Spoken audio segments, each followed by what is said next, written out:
Oh, best beloveds, greetings one, greetings all.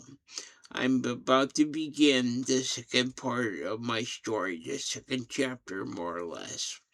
Anyway, I'm sure there's one or two of you that saw the first one and wondered how was I able to end up where I am today if I was at my house by myself when my stroke occurred.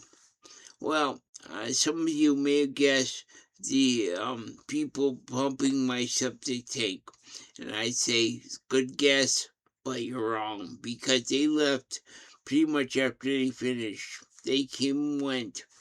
They didn't even know I was home. No, the answer to your question is simple. I was discovered by my mom because she was texting me before this happened. She thought something was unusual. So she tried calling me, evidently, didn't get an answer. So she got in her car, drove about the 30 minutes necessary to get to my house.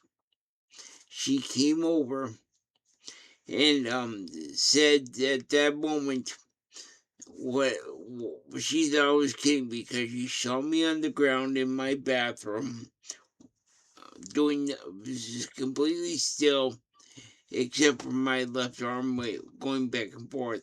So she tried to see if I was awake, tried to get me to answer her, and not doing so was able. Car called the paramedics really quick, and I was glad I was able to answer what happened, why I was waving my arm up and down. And what it turned out is that I was still unconsciously still trying to reach my phone with my left hand. I was going back and forth, so it was acting, my body was acting separately from my intelligence. So, as I said, the paramedics came and they stabilized me enough to get me to a hospital. They put me in the ambulance and used it to get me to Valley Medical. Now, while this was happening, my mom called my brother and his husband on the East Coast, because that's where they were at the time. Told them what happened, and they said they'd be up here as soon as they could be, as soon as they could book a ticket. And then she grabbed my phone, and she knew the passcode on it because I gave it to her beforehand for another incident. And she was able to contact people, my friends, my work, and my dad on that side of the family to tell them what had happened. And my dad, of course, and family on that side, they said they'd meet her at Valley Medical to talk with her about this. Okay. So, but I, of course, obviously didn't know any of this. I was unconscious, which I'm gonna say real quick kind of disappointed me, because the first trip I ever took on an ambulance, I didn't even remember, which, hey, it is what it is. At least I was able to ride the ambulance and be okay, relatively okay. Anyway, so while I was going on there, I had the first of a series of dreams. I didn't, when I was having the dreams, I did not know I was sleeping through them, or I was unconscious for them. I thought they were real life, especially this one, because at first it was something I always do about that time of year, which was go to from Seattle, Washington to Ashland, Oregon. And it was having fun or driving down. Usually I haven't drove down in the last 3 times I went. I went by airplane to Medford, but for some reason I was driving. Now, as I was driving, I passed by places that did not exist, but could have, if that makes sense.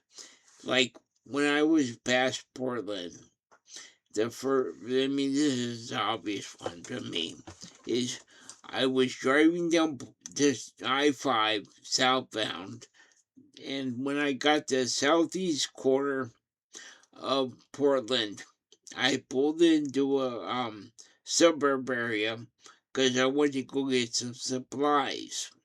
Okay, and it looked up above, downwards toward Portland. Now, the corner of Portland, if anybody has any knowledge of it, is nowhere near ocean. But the corner of the southeast corner of Portland in my mind, I had a dream that all the buildings were on wharfs and docks. Kind of like what you see on this Puget Sound side of Seattle. And so there's buildings and businesses, more entertainment stuff, but I wasn't paying attention to them. I didn't go visit them because it wasn't part of my trip. I just noticed it and like, huh, I wonder what that is. So anyway, I got there. I got my supplies, headed back down to Ashland, which, in case anybody doesn't know, is about 15 or so miles from the California-Oregon border. So I'm heading down the driveway. I'm heading down the, not driveway, I-5. And it's a little indications that something is wrong, but not obvious, maybe at first, because as I said, I was seeing visions of things that couldn't be real, that were not real, but could have been. So, I mean, the second one I really noticed was when I was in Ashland itself. There was a street there that I've been up and down millions of times, it feels like. Of course, I'm exaggerating, but, anyway, no, because it's a parking lot leads to a parking garage that I parked at before, and it's a nice neighborhood besides that. But when I went to it this time, it had an old dusty road without asphalt, and it just felt older than it was. Okay, so I didn't pay much attention to it. I went to go see some plays. What I saw, I don't remember. It probably didn't really happen in my mind. I didn't see him. I was still in my dream. Anyway, on the way back upward from Ashland, instead of going by I-5 like I would have, I went what I thought was a road from on the highway on the coast, on the face of Pacific Ocean. And of course, it doesn't exist, but it consisted of bridges and ferries, and of course, the highway. It's something I didn't pay attention to or pay much mind to because it's something I'm used to up here in Washington State. Because if you live around the Puget Sound, you spend most of your time on bridges, highways, and ferry docks. So it seemed like all that to me because it just seemed like it was part of the way up. Anyway, I'm bloating, but that's okay. I always do that. Anyway, I was driving on, I went from the coast to I-5 upwards, and I headed towards, South Center Mall. And, It didn't seem different at first, but as I was driving by, what is part of South Center Mall is known as Parkway Plaza, was a lot bigger than it used to be. Didn't pay much attention because those businesses come and go all the time. So I'm driving, and for some reason I'm going northbound on I-5. And I head past Seattle, and I end up in Oldwood. Although they had the biggest changes to this next part, both Oldwood and where I ended up afterwards had the biggest necessary parts. Okay, and when I was at Oldwood, I went to Oldwood Mall, and it was just like Oldwood Mall when it opened up in the 80s. Had a darkened food court.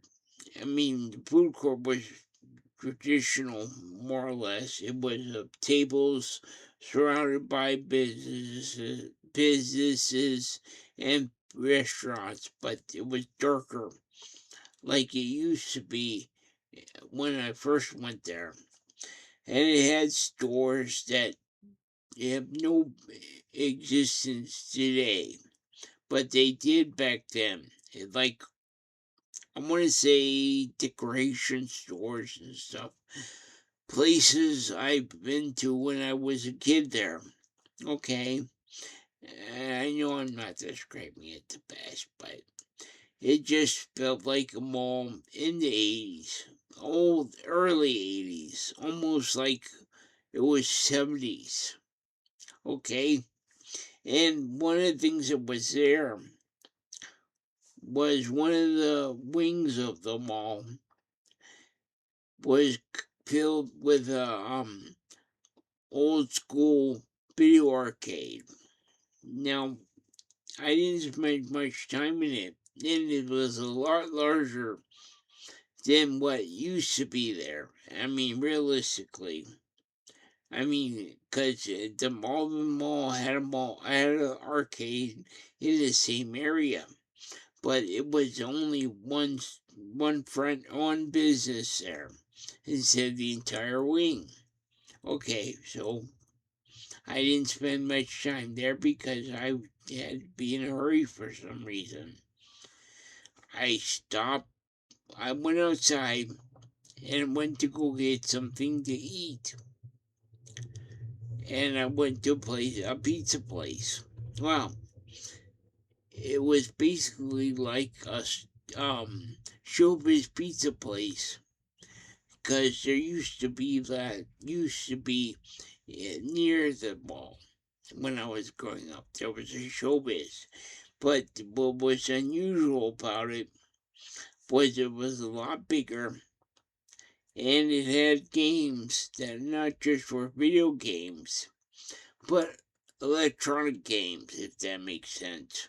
And you had games like you would remember mechanical versions of arcade games. You'd have like a backlit screen, and you'd have a little model car you drove with an arm that up and down, up and down, up and down, or left and right, left and right. And the screen would have an image that would be looping. And it would show, like, for example, as I said, cars were you had to weave between them and get points that way. Why it was there, I have no clue. I didn't play any games. I just watched some people play games while I was eating. Anyway, I got out of there, ended up on Highway 99, and I went to Linwood, which is north of Alderwood, north and basically to the side of Linwood. And what happened was simple. I went there, and Highway 99 goes northbound, eventually up to Canada. But for some reason, it was closed in Linwood for about several blocks, and there was street fair going on. I was curious why it was having a street fair, so I stopped and looked around. And it's just like it was always there, it felt like. I mean, it never been there, but it felt like it was. So I went to several businesses and just walked around and enjoyed myself.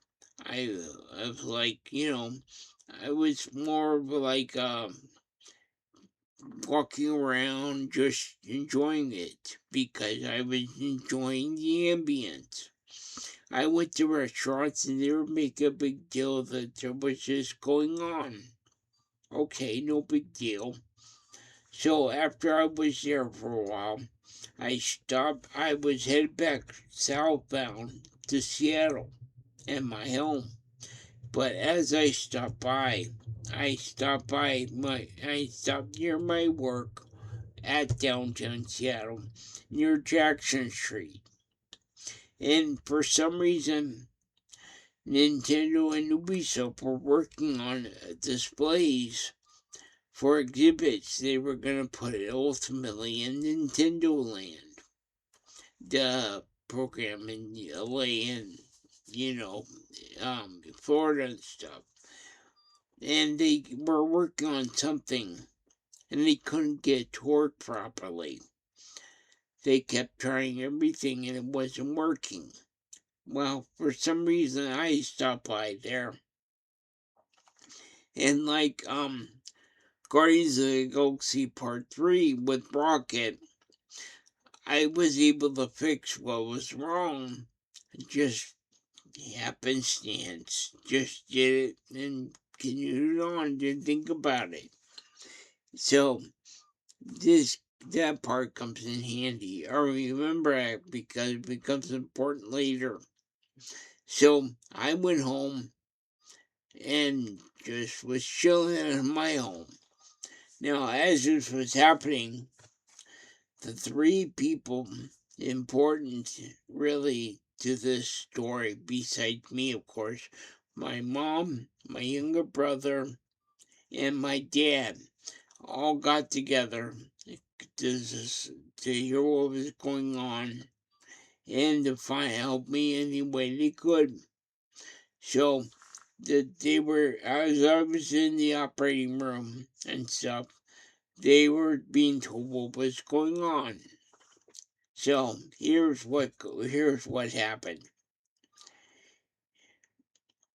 As they were examining me, I ended up being diagnosed with an aneurysm / brain bleed / stroke, obviously.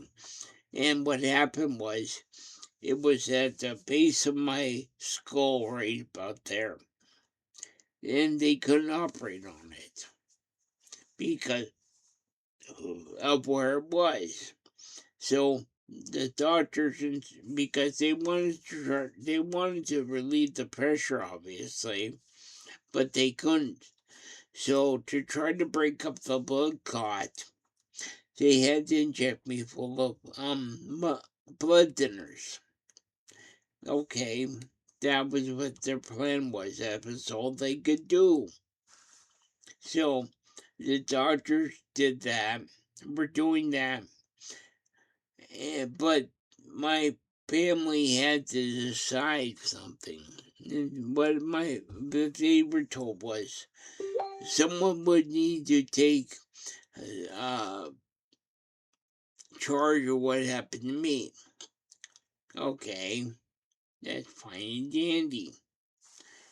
And then they were told that they had to make some choices. Okay. And so my dad looks at my mom and my brother.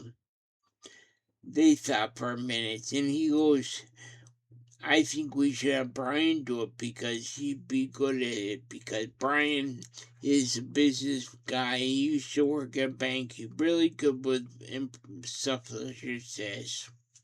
He said, I have no problem doing it, but I can't be here all the time because I'm on the East Coast, of course, and I have a job.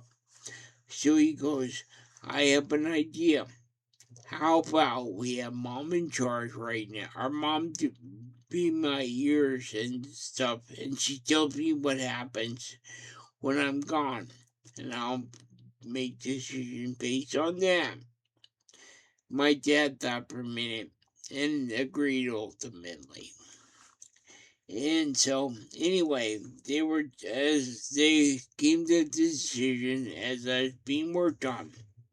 Well, when I was done, or when the doctors did what they could, they took me and put me in resting. But then there were some other problems that showed up. And I'll talk about them next episode, okay? Anyway, I hope I wasn't too boring or I wasn't talking too much out, rambling and stuff. And I hope I'm keeping something of an interest going. Because next episode, I'm going to talk about, next chapter, is going to be about what their diagnosis was, what was happening to them, and what I was seeing in my head. So, until I drop an episode next week or two, I hope that you guys have a good day. And if you need me or something, leave me a comment and I'll answer it. And hopefully I can help you. Because if nobody helped me, I wouldn't be where I am right now. But I hope you all have a good day, okay? I will try to be there for you if you need me to, okay? Anyway, you guys take it easy, and I'll see you later. Bye now.